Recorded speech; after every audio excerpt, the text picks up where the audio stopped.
गट यानी स्टमक में पाया जाता है। गट या स्टमक में हेल्दी बैक्टीरिया भी पाए जाते हैं जो हमारी चीज़ों को डाइजेस्ट करने में मदद देते हैं।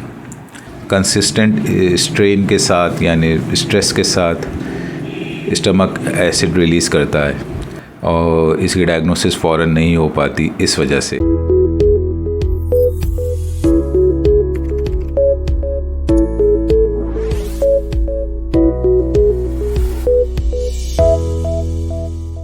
अस्सलाम वालेकुम, मैं हूं आपका host doctor Mohammad Faheem informative video lecture series के साथ। आज हमारा टॉपिक है हेलिकोबैक्टर पायलरी या जिसको आम लफ्ज़ों में एच पायलरी भी कहते हैं।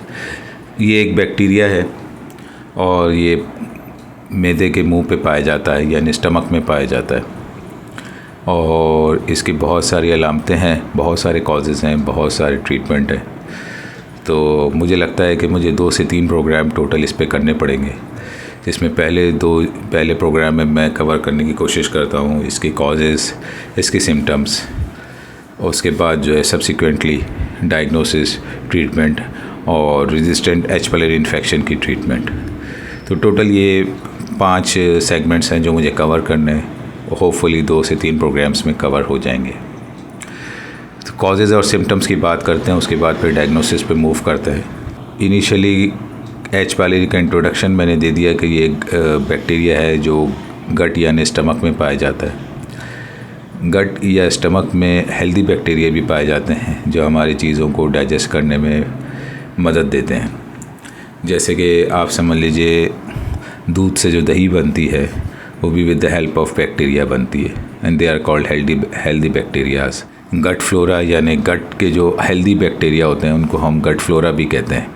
जब हम कुछ ऐसी चीज़ों का इस्तेमाल करने लगते हैं कि जो गट के लिए हेल्दी नहीं है या उसमें कुछ ऐसे जरासीम हैं कि जो बाद में जाके एच पायलरी इन्फेक्शन कॉज कर सकते हैं, तो वहाँ से फिर इसके कॉजेज़ शुरू हो जाते हैं। कंसिस्टेंट स्ट्रेन के साथ यानी स्ट्रेस के साथ स्टमक एसिड रिलीज़ करता है ऑन एंड ऑफ और अननेसेसरी रिलीज़ करता है। एक तो होता है कि जब आप खाना खाते हैं तो वो रिलीज़ होता है, that is very much necessary. लेकिन जब इस तरह के अननेसेसरी रिलीज़ ऑफ एसिड्स होंगे तो बहुत सारे बैक्टीरिया जिनको एसिडिक एनवायरनमेंट में ग्रो करने का मौका मिलता है वो फ्लरिश कर सकते हैं and they are the unhealthy bacterias for the gut. उन्हीं में से एक है H pylori infection. H pylori या हेलिकोबैक्टर पायलरी एक क्रॉनिक इन्फेक्शन कहलाता है, कभी भी एक्यूट नहीं होता। यानी ये कि जब ये बॉडी में या गट में अपना वजूद पैदा करता है तो वहाँ से फिर जब ये अलामतें आने तक ये काफ़ी देर तक स्टे करता है और इसकी डायग्नोसिस फ़ौरन नहीं हो पाती इस वजह से, क्योंकि अलामतें प्रोड्यूस नहीं होती इंस्टेंटली। अगर ये अलामतें फ़ौरी तौर पे प्रोड्यूस हो जाएं और लोगों को फिजिशियन के पास जाने के बाद ये पता चल जाए कि ये इन्फेक्शन है तो बहुत जल्दी इसकी ट्रीटमेंट हो जाती है। बट ऐसा होता नहीं है, क्योंकि हर कोई शख्स इस इन्वेस्टिगेशन के लिए अपने आप को फीजिबल नहीं समझता।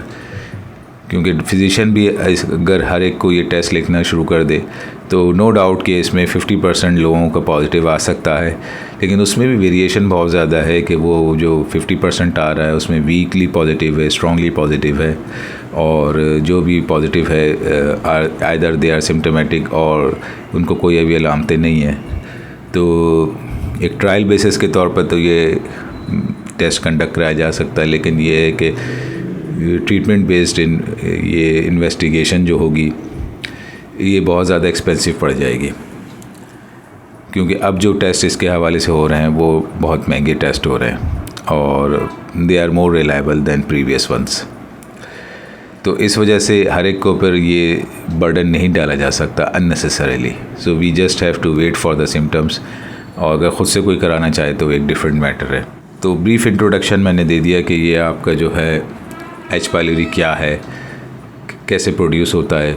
मोस्ट लाइकली तो ये है अपने जो ईटिंग हैबिट्स है उसकी वजह से होता है। ईटिंग हैबिट्स में डाइट भी शामिल है, ईटिंग हैबिट्स में टाइमिंग भी शामिल है, ईटिंग हैबिट्स में आपके जो स्लीप टाइम है वो भी शामिल है कि कितना है, और पैटर्न, ईटिंग पैटर्न भी शामिल है कि बिंज ईटिंग करते हैं, यानी कि बार बार स्नैकिंग करते हैं या रेगुलर मील लेते हैं, अपने टाइमिंग से लेते हैं।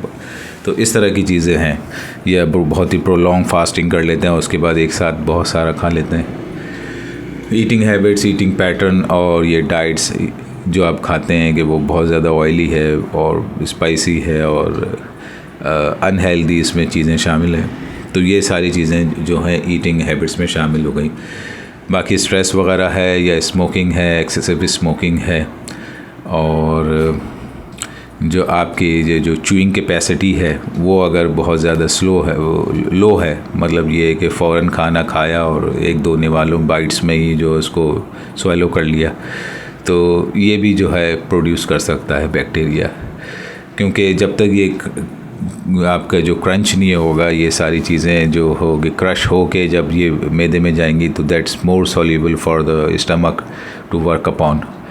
और अगर सेमी सॉलिड फॉर्म में जाएगा या बिग बाइट्स की शक्ल में जाएगा, तो वो बहुत ज़्यादा हार्ड वर्किंग जॉब हो जाएगी स्टमक के लिए, और इसकी वजह से वो स्टमक जो है मोस्टली रन डाउन हो जाता है और इस तरह के अनहेल्दी बैक्टीरियाज वहाँ पे प्रोड्यूस हो सकते हैं। तो different reasons are there for H pylori infection. अब ये तो रीजंस हो गए। अब सिम्टम्स क्या हैं? सिम्टम्स बहुत ज़्यादा लोगों को पता होगी कि सिम्टम्स क्या हो सकते हैं। इसके सिम्टम्स में सबसे पहला तो ज़ाहिर सी बात है हार्ट बर्न है, इंडाइजेशन है, नोज़िया वॉमिटिंग है, एब्डोमिनल पेन है, एब्डोमिनल डिस्कम्फर्ट है, ब्लोटिंग है, ऑन एंड ऑफ डायरिया हो सकता है, और इस तरह की चीज़ें जो हैं एब्डोमिनल रिलेटेड चीज़ें जो है या डाइजेशन रिलेटेड चीज़ें जो हैं वो ज़्यादा तंग करती हैं। ये स्पेसिफिक सिम्टम एक्सक्लूसिवली उसके लिए नहीं है, एच पायलरी के लिए बहुत सारी दीगर कंडीशंस में भी, गॉल स्टोन्स में भी आ सकती हैं और गैस्ट्राइटिस में भी आ सकती है, मामूली से अल्सर में भी आ सकती हैं। तो इसको ये मैं नहीं कह सकता कि अगर ये अलामतें हैं तो डेफिनेटली एच पायलरी का टेस्ट या एच पायलरी का जहन में आना चाहिए।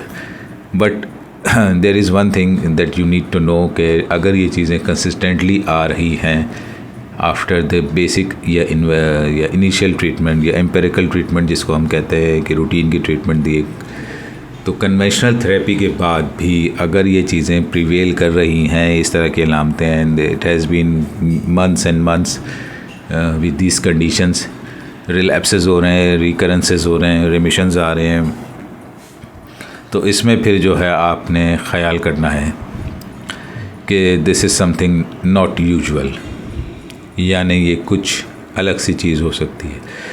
तो कॉमन थिंग्स आर कॉमन। हमारी सोसाइटी में, ईस्टर्न सोसाइटी में, वेस्टर्न सोसाइटी में बहुत ज़्यादा ये चीज़ है। इवन यूएस में भी more than 30% are actively affected by H. pylori infection। तो अगर ये चीज़ें कन्वेंशनल थेरेपी के बाद भी प्रिवेल कर रही हैं ये अलामतें, तो you need to investigate for it. आपका डॉक्टर आपको इसके लिए इन्वेस्टिगेशन लिख के देगा, और इन्वेस्टिगेशन के हवाले से, बाकी ट्रीटमेंट के हवाले से और रेजिस्टेंट इन्फेक्शन के ट्रीटमेंट के हवाले से जो बातें हैं वो मैं इंशाल्लाह अगले प्रोग्राम में करूँगा। तब तक के लिए अपना ख्याल रखें। Take care. अल्लाह हाफ़िज़।